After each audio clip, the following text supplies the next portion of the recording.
Breaking news, breaking news, breaking news. Yo, check it out, Rock.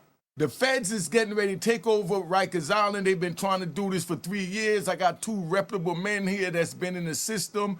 You know, they're OGs in the game. They're going to let you know what it is. We're going to play a video. But, you know, sit back and listen, and we're going to talk about if the feds is warranted or needed to take over Rikers Island. All right?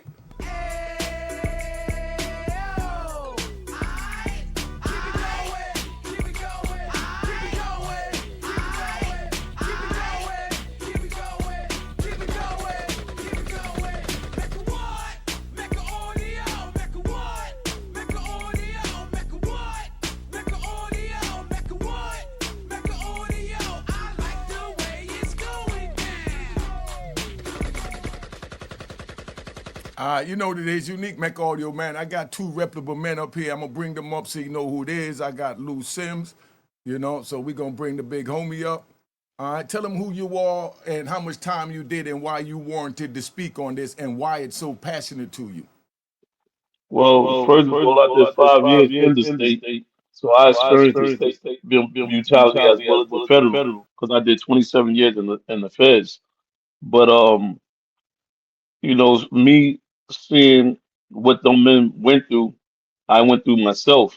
You know what I'm saying? It's alhamdulillah that I'm still here with good health under the punishment that they did that I did endure. But like I said, I you know I would like to let the public know that the outcry that we have in there, that we try to cry out and need whether it's their sisters, their assistants coming from legal, as well as let them be known that the abuse that what I'm saying, that we suffer under police the CO's abuse. All right, now, Mojo, tell them who you are and time you've done so they know why you qualify for this and hold the camera still. Let's go.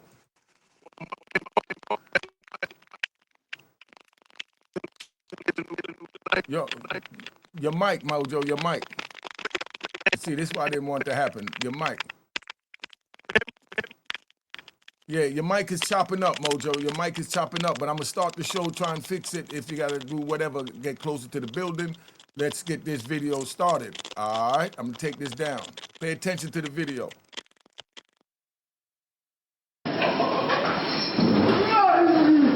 The moment Carlton James became a quadriplegic, he claims, losing the use of his limbs. He was in city jail in May of 2023, seen an exclusive video obtained by New York One running out of an elevator a short time before. Then, a group of correction officers take him down, holding him there for nearly 5 minutes. Grab his wrist, grab his wrist. During the chaotic scene, it is difficult to see what happens.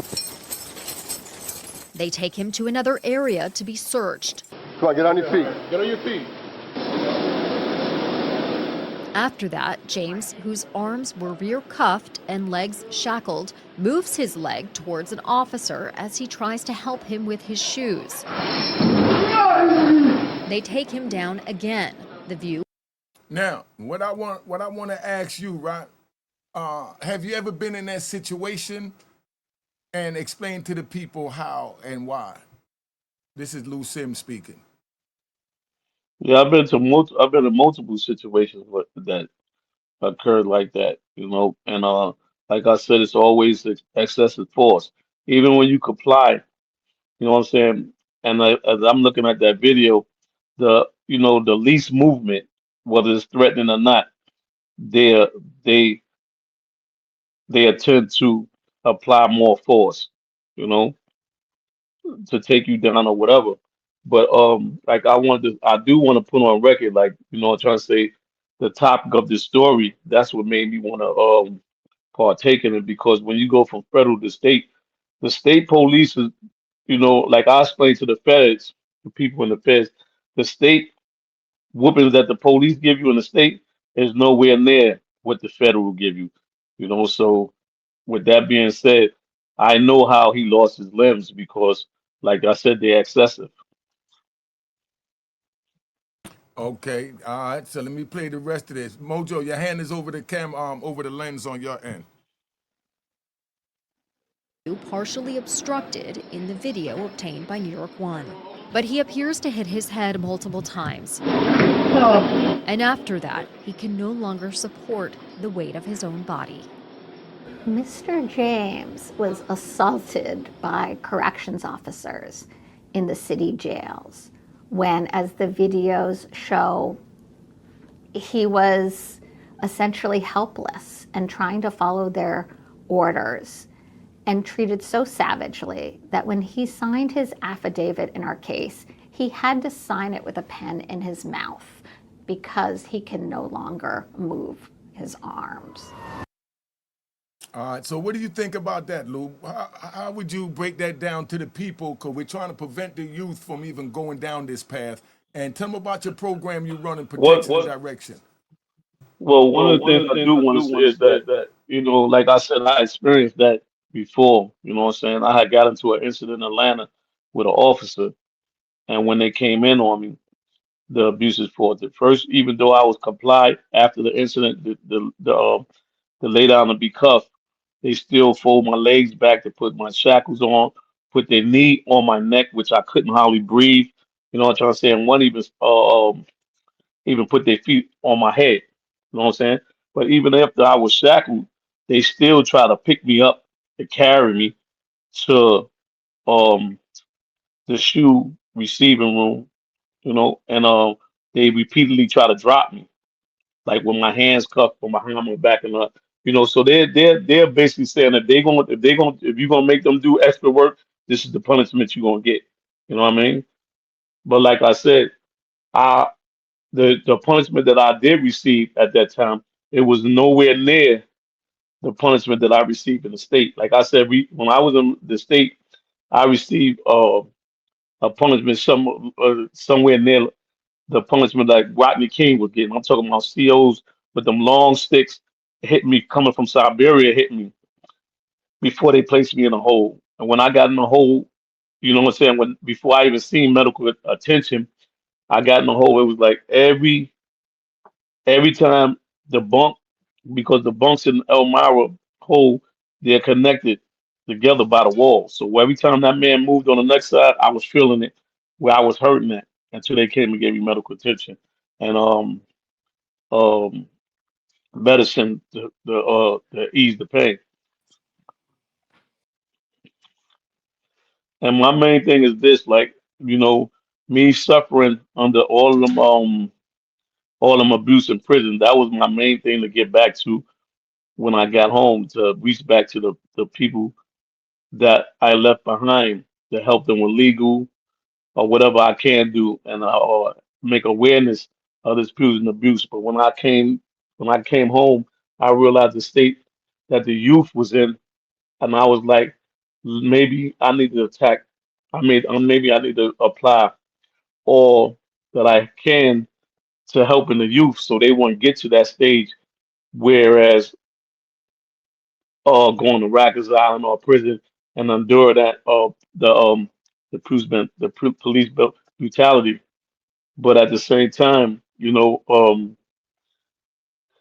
it's been like just still seeing this story right here, I realized, I got to also reach back and go with my first plan, because they still is going real hard on the brothers that's still in lockdown.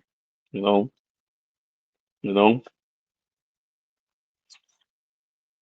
Well said. Well said. Mojo, here go Mojo. Mojo, what do you have to say about that, your input? 'Cause I know you're having a little technical difficulty.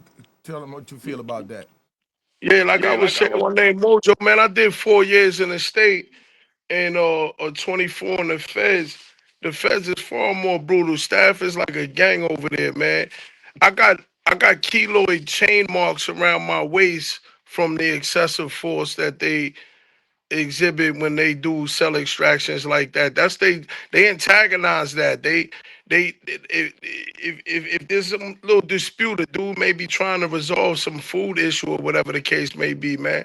They be trying to put the suit on somebody's mother, brother, nephew, whatever is right now is suffering. The only cases that seem to make the light of day or that get heard about is the ones where the dude suffers extreme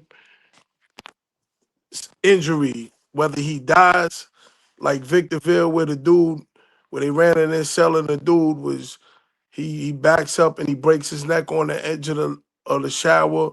Or it's a common occurrence. Right now, somebody's being tortured by staff. They get these jobs, they get this, they make this pledge that they're gonna uphold the law, but they just break it, man. They use that and then they make it difficult. They write shots in the process of this and saying that we are violated policy to draw on the use of force, meaning that we made some threatening motion, some threatening remark, or something like that to draw on the use of force. They doctor the paperwork, and it's hard for guys like us, because we're convicts, to dispute that. Everything is a sham. It's just a opening for them to beat motherfuckers when they want to.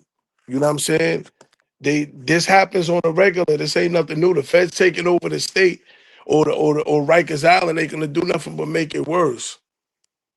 Period. I I was in was in Rikers Rikers Island for Island for years. years. That didn't That that redirected redirected the the lives of lives many of young many men. young They men. come They there and come get there and beat get on beat by on by staff staff who's who's supposed to be supposed to be protecting them. protecting them.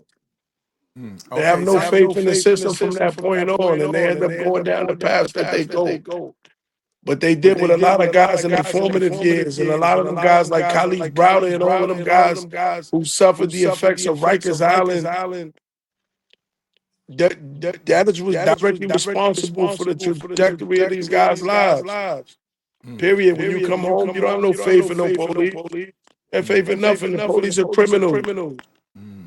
No, They beat on you. allegedly, They that's beat how on you you in feel. groups. They They doctor the doctor the paperwork. paperwork. Okay, all right, listen. So I got a question. You mentioned something that I know my viewers don't know about when you said that when they do cell extractions. Could y'all each give an example? I'm gonna step off and y'all speak and let what a cell extraction look like for the people that never seen it. And that's what that was when they just took them out. But they're gonna break it down in their own words because they had to live through this nightmare.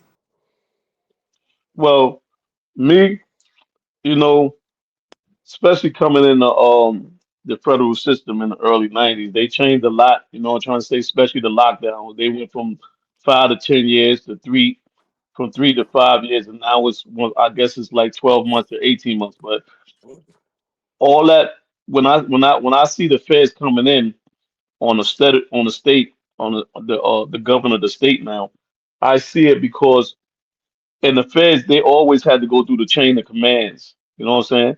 Anything outside that chain of command, you already know what it is. It's a lawsuit. But they try to follow line to keep it out of a lawsuit. And when I'm seeing from Rikers Island, the CEOs don't care about lawsuits because it's not on them. You know, they just say, well, the state gonna pay for it anyway. But then when it comes to the feds, which I know from my paperwork trying to suing and the feds is that it goes through the chain of command. You can sue the CO individually. You can sue the CO, the captain. I mean the lieutenant, the captain, the AW, the warden, all the way up to the that chain of command, and then you can sue them in their whole capacity. You know what I'm saying? But what I'm trying to say is that before, like when you place in a hold or a holding cell and you buck him, they got to go through each change of command. They even got to call a psych out to see your psychotic, see your ability to use excessive force. And when I first came in, after this excessive use of force, they was using drugs to calm you down, to stop you from being that, especially if you use repeatedly. But what I'm trying to say is that they use this before they run in on you, and they try to, keep anything. So I see where the feds is coming in because they go through a chain of command. The state probably wasn't doing that because when I was on Rikers Island, they didn't have no. You got a lieutenant you got a sergeant that was coming in. That was it. They ain't do no chain of command as far as like have the all the way down to the warden. They ain't doing. I guess they ain't doing all that. But after this, the warden and all of them, they don't want to come. They don't want to. They got to call. But at nighttime, they got to call the warden and they got to call the AW and people that's home. You know what I mean? From the lieutenant because the most high you got there is a lieutenant. So now I see why they making it that why the feds was taking over on the state on the over for the state. because now they're trying to put everything in order because they may have got too many lawsuits. You know what I mean? All right. All right. So Mojo, what do you have to say about that, big bro? You know what I'm saying? You know what I'm Yo, saying? Yo, y'all wanna I y'all wanna wanna go I back wanna go back talk about the talk mental about the health issue, mental health right? issue, right? Well, Rikers Island city jails across the country, prisons are the new insane asylums. In the 80s, they took out all the insane asylums. That's why there's so much violence in prisons. I don't think the public even is aware of the extent of the violence that occurs behind prison walls. Jail, jails across the country. That's where the mental health patients, it's to the point where they even covering it up. I was in the ADX when they signed the consent decree where the BOP was, the Bureau of Prisons, the Federal Bureau of Prisons was agreeing that they were violating policy by lying and saying that individuals wasn't on medication for the last 20 years just so they could be housed there. And they cut them off cold turkey, and then them dudes end up hanging themselves or killing somebody else whenever the opportunity presented itself. Rikers Island is no different. There's no way in the world that they are addressing mental health concerns on Rikers Island, which leaves a bunch of individuals who have these needs just roaming free and then having to deal with whatever they're dealing with staff. Period. Period. Rikers Rikers Island is Island never is going never to change. gonna change. Anything that needs to Anything happen that is happens in it needs to it needs to close and they close need and they to need to figure out a figure new out a new solution. solution. All right. Let me play the tape and we go a little further. Now. James is one of several cases highlighted by the Legal Aid Society and lawyers for detainees on Rikers Island as they argued for an independent takeover of the jail system. He is also suing the city. His attorney would not discuss the case with New York One as they attempt to, quote, resolve it. But this story is one of several that led to an unprecedented takeover of city jails. The court's decision this past spring was historic, and she ruled that New York City can no longer be trusted to manage its own jails and come into compliance with the court's orders. Mary Lynn Whirlwass was one of several attorneys who argued in court during years-long litigation that the city had to do more to protect detainees on Rikers Island. So my question now is, how do you feel about the state taking over? Do you think that it's warranted? It was It was warranted, warranted.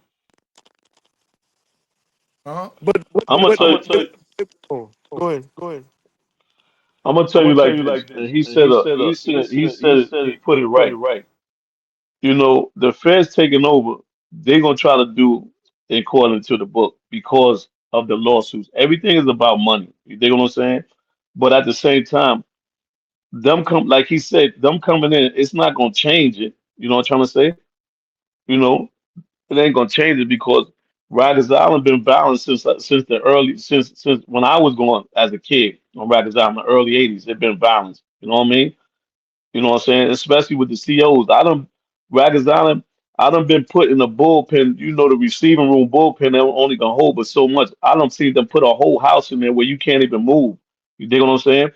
Just to what they call teaching us a lesson. I done seen all kind of stuff so even in the feds, you know, um, they got procedures that they supposed to go by. Even when I done been four-pointed, fed laying down when they supposed to come get me and get me up every hour to check on me or have me sit up. Even after I got finished eating, they were supposed to let me sit up and digest my food for an hour, but no, they locked me back. They chained me back down. So you got to realize a lot of things I don't witness in there, like people getting the wrong medications, people dying from the same thing I just told you that uh um their food coming up and choking them. You know what I'm saying? So I don't see a lot of things witnessed in the feds as well as the state. So for all them doing that, you got in order for them to do that, you got to do a whole new overhaul on Rikers Island and the feds. You know what I'm saying? All the feds is doing is coming on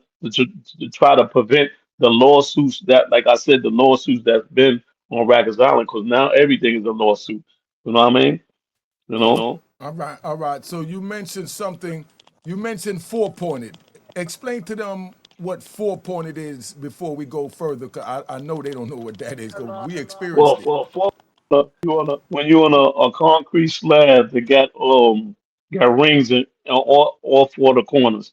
They 4 point. They cuff your leg to one of these rings to each one of these rings. You know what I'm trying to say? And you just they you know they don't give you no blanket, no nothing. You butt naked like that.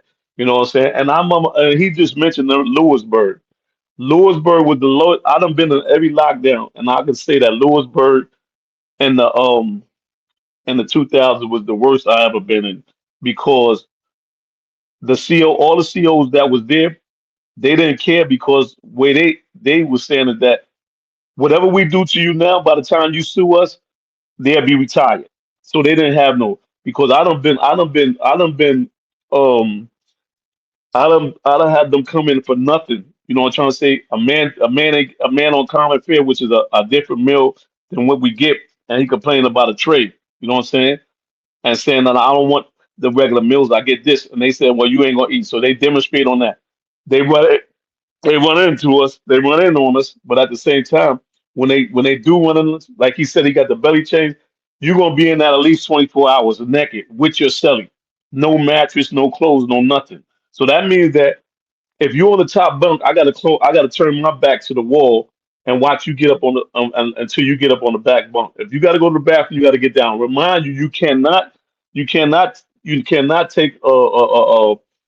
you cannot release your bowels in there because ain't no way you're gonna be able to wipe yourself. So all you can do is release your urine. You know what I'm saying? So that was the abuse right there. And then they put the belly chain. The reason why he got the keloids around his stomach because when they put the belly chain on, they put it so tight and put the handcuffs on you so tight that by the next morning your hands are swollen up. You know what I'm saying? Your legs are swollen up. So that's one of the abuses that they give you. You know what I'm trying to say? And I'm gonna tell you like it's a whole lot of abuse in that I can mention, like Lewisburg. They don't have no kind of central air. You know what I'm trying to say?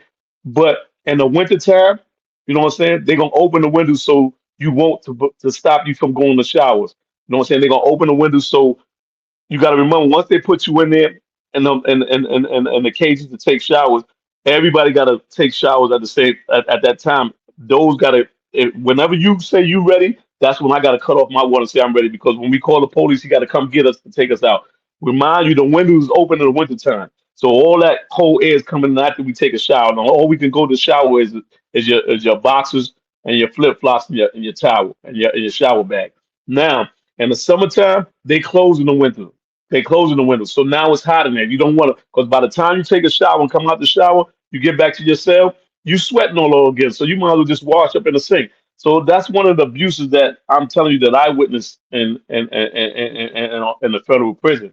You know what I'm saying? There's so many abuses and like I said, you're gonna have to get even when people come in to look at the jail, they clean it up, try to make it seem like all this ain't going on or whatever like that. But what they need is a somebody, a overseer.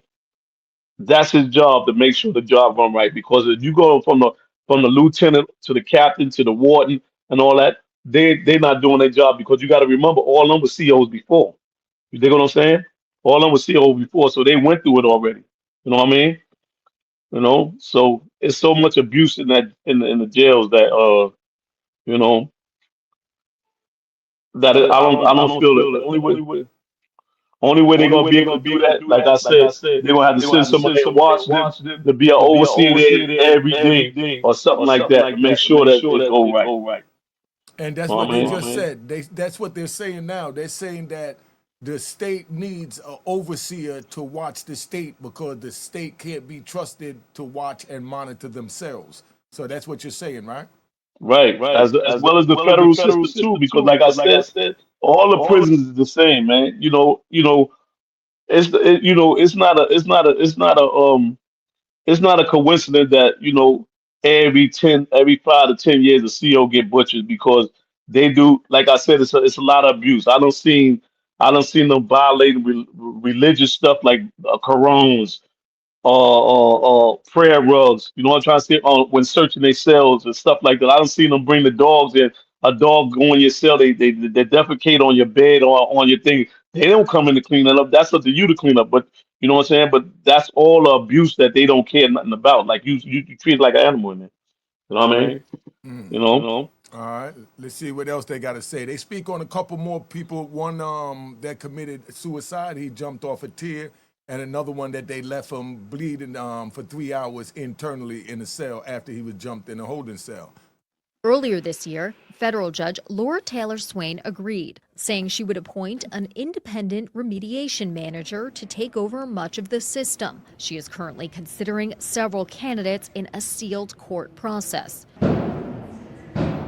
New York One obtained body camera and security footage of 5 incidents that led to this decision. Incidents that were initially called out by the jail's federal monitor in 2023, saying they raised serious concerns about the department's ability to safely manage the individuals in custody. They include the James incident, a suicide in a mental health unit, and several occasions where officers allegedly ignored detainees' medical issues and injuries. New York One filed a Freedom of Information law request for these videos in 2023. The Department of Correction gave New York One this footage over the course of 2 years. In response to this story, a spokesperson for the Department of Correction said, under Commissioner McGinley-Liddy, we have made tremendous progress moving this agency forward from years of instability and remain laser focused on keeping those who work and live in our facilities safe. There is no doubt there is more work to do, but we are seeing improvements both in the data and in the day-to-day functions. Our city and those who work and live here deserve no less.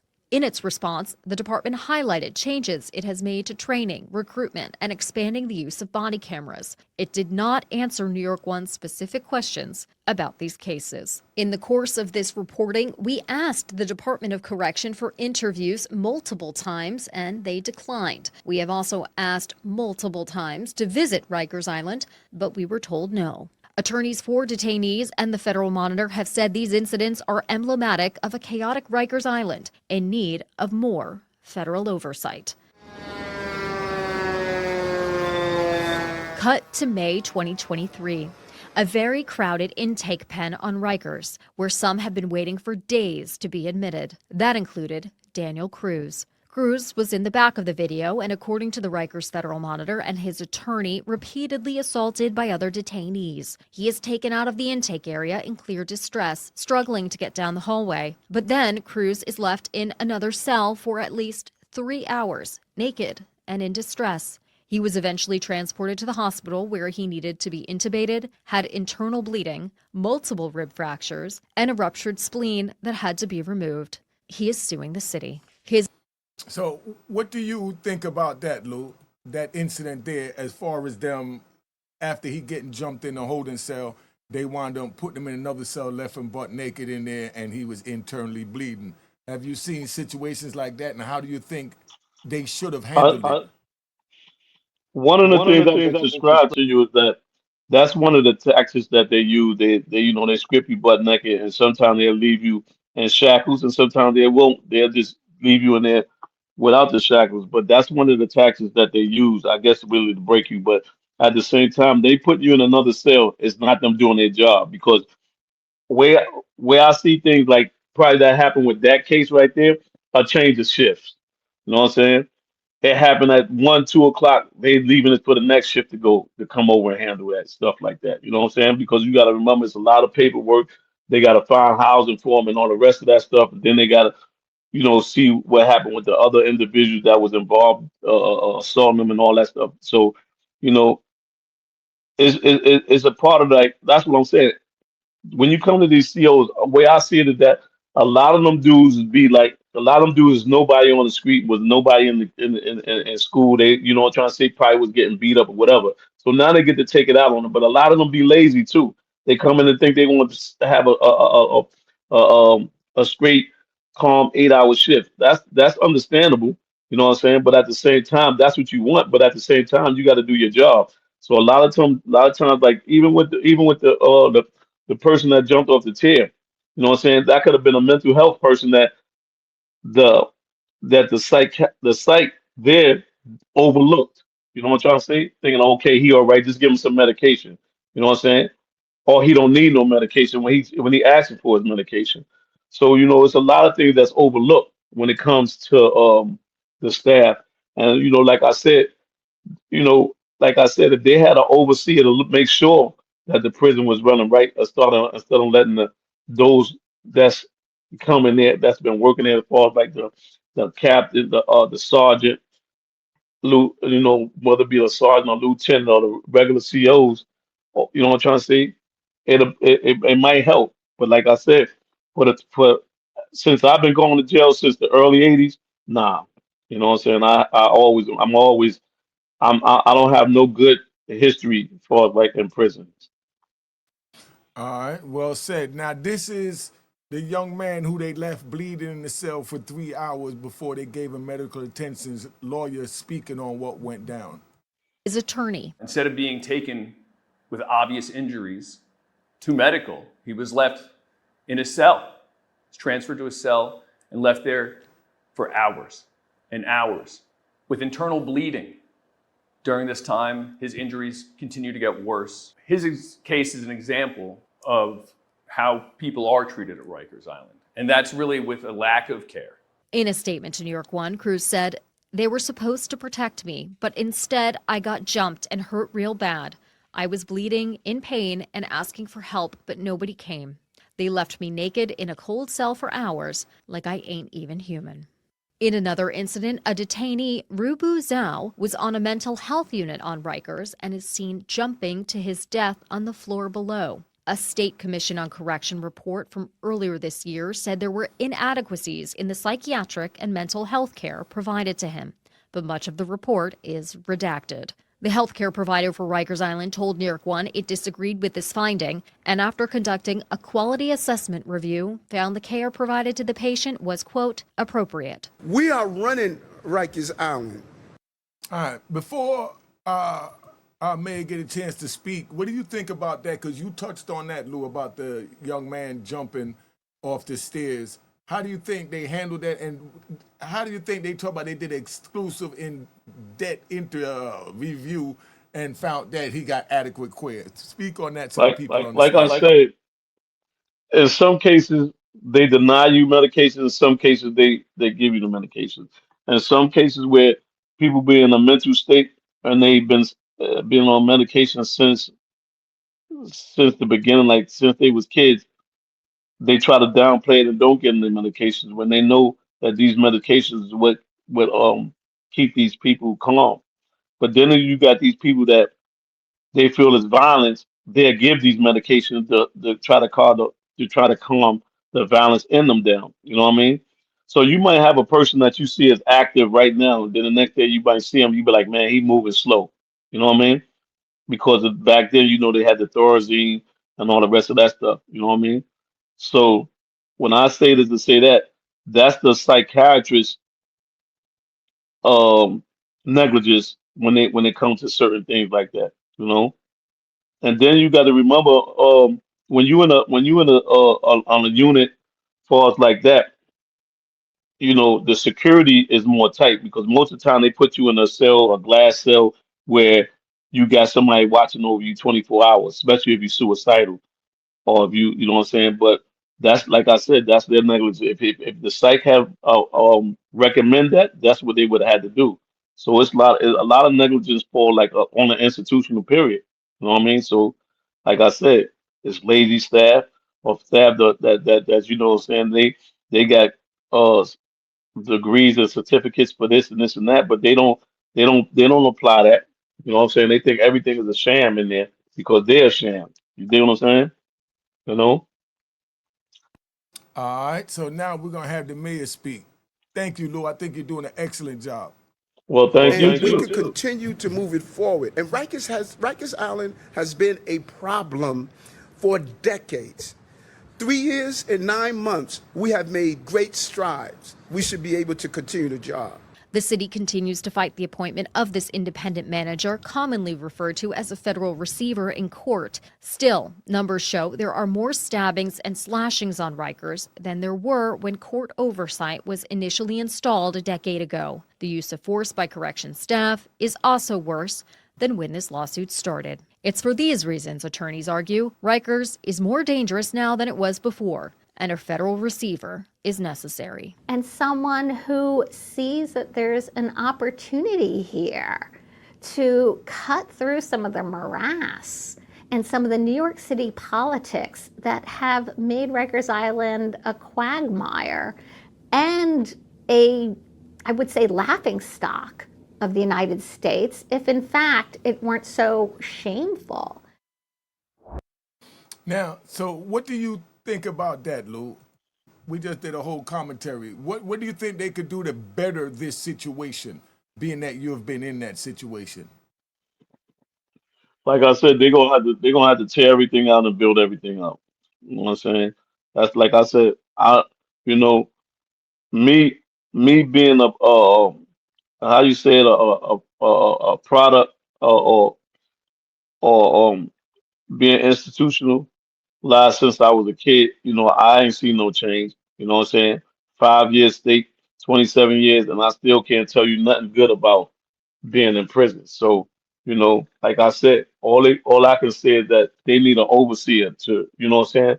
And one thing about close quarters, and especially when things are territory, it's gonna always be, I'm trying to say, a state of violence. But between men, I'm trying to say, they keep it down. But this ain't about the violence inmate on inmate. So they talking about the stabbings. We're not even talking about that. We talking about police brutality. You know what I mean?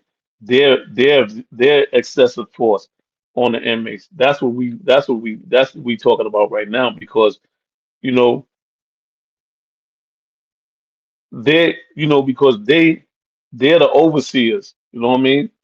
The runners of the jail. But it's like, it's either do or the don't. You know what I'm saying? You either, what I mean, whatever you do in there, you subject to get hurt by one of them.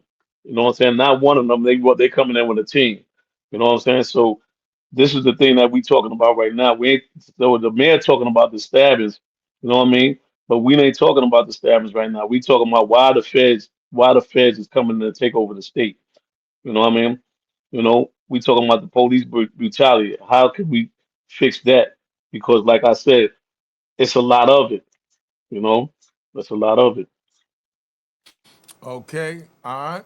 Well, I want to thank you for coming. Like I said, you did an excellent job. And right now, I want to promote our brother's book. I want to thank you for having me on there, but I wish you would have had me more prepared for this, because you just woke me up out my seat. I mean, coming from the gym and everything like this, it just put me right on here like that. All So right, you well, I caught can me do off that. guard, That's but what I do.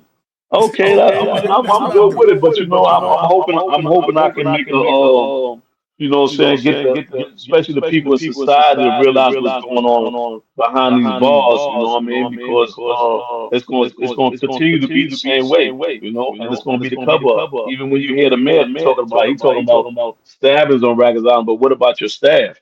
You dig what I'm saying? So that's what it is.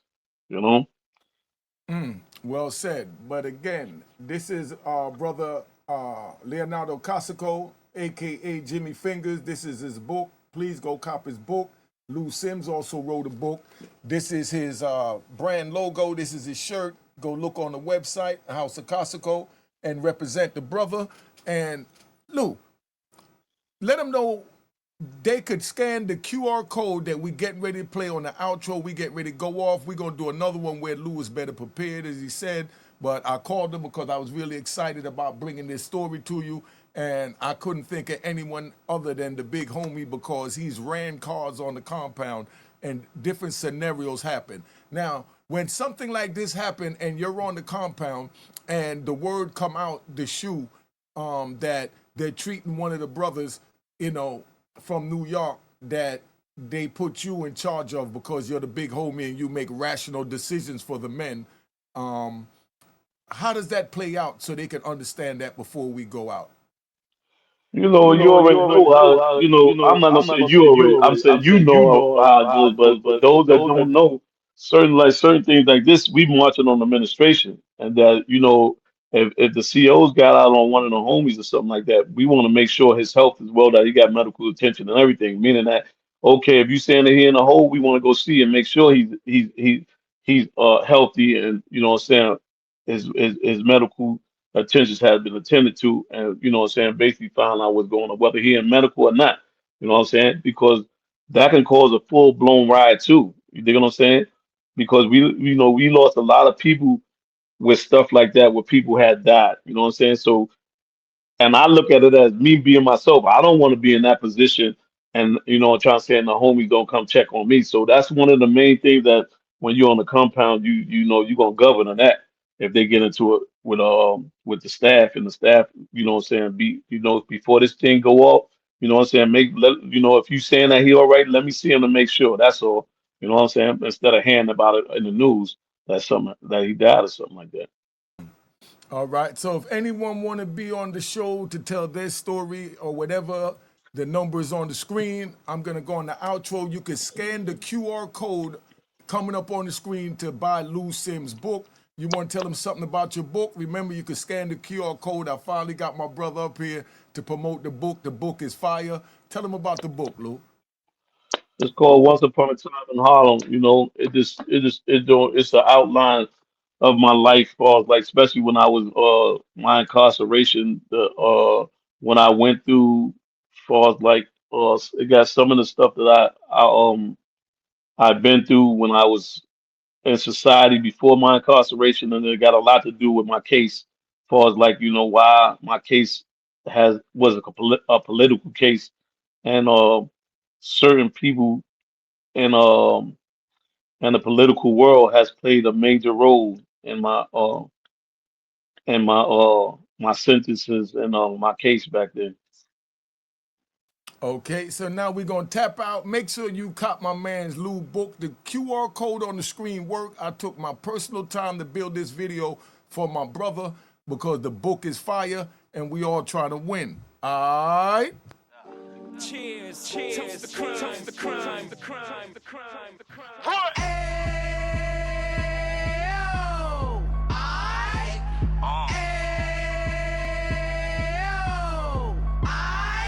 make a what? Make a audio, make a what? Make a audio, make a what? Make a audio, make a what? Make a audio. Fresh out the can of 26, he back on the strip, getting back in the mix. What he mentions a gift. You stand up 10 toes down, and I suggest you pay attention to this. Real. Take a little gully posse and put it in Harlem. He cut from the bottom, came up from the bottom. Drop the book, you should go and get it. The Instagram page and the YouTube, you could go and visit. Then you could consider yourself linked in. Sit front row and get Jews from a kingpin. How he went through it, so you ain't gotta go do it. To not pay attention would be stupid. Talking about a man that probably put your grandfather on. Probably the reason that him and your grams got along. A man that generated millions on the block, did his time, never squilling to the cops, make an audio.